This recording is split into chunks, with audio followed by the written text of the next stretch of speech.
So the main conclusions of the study that we've conducted over the last month in the EU member states is that we see that in these member states that the cohort of foreign fighters leaving to fight in Syria and Iraq are actually getting younger. More and more females are part of that cohort.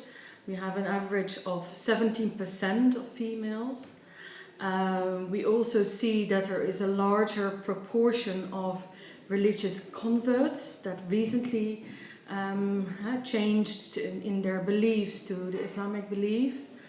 And the other thing that really stands out is that the period in which people radicalize is getting shorter and shorter, with like the shortest period being 1 month from the moment that someone is just still living an ordinary life until the moment that he decides to leave or even commit a terrorist attack.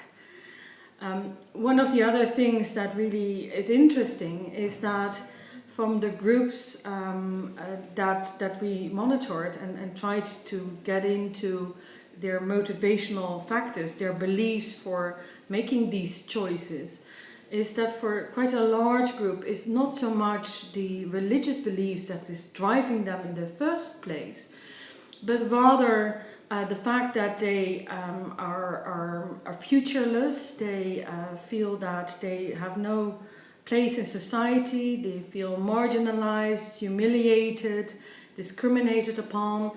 So they come from what they call a breeding ground of hopelessness.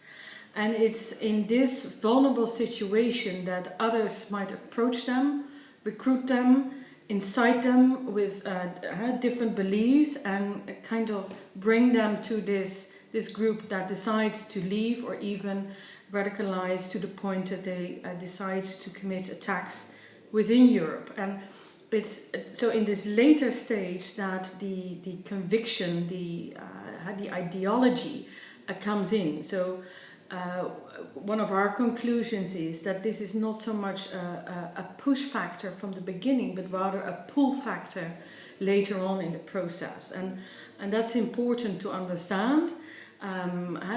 These people might have a criminal background before, a large portion of them has.